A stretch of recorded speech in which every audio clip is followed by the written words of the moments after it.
நம்ம வீட்டுக்கும் நாட்டுக்கும் இப்போ ரொம்ப தேவையான பதிவு. இதை கண்டிப்பாக ட்ரை பண்ணுங்க எல்லார் வீட்லேயும்.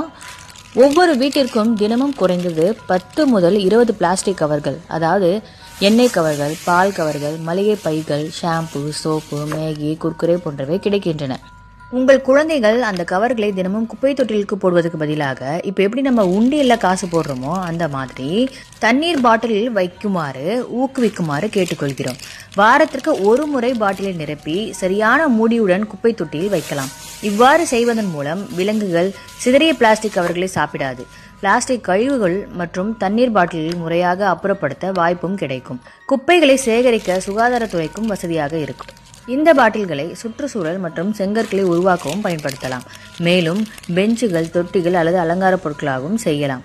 ஒவ்வொரு குடும்பமும் இந்த தேவையை உணர்ந்து அந்த பணியை தொடங்குமாறு நாங்கள் தாழ்மையுடன் கேட்டுக்கொள்கிறோம்.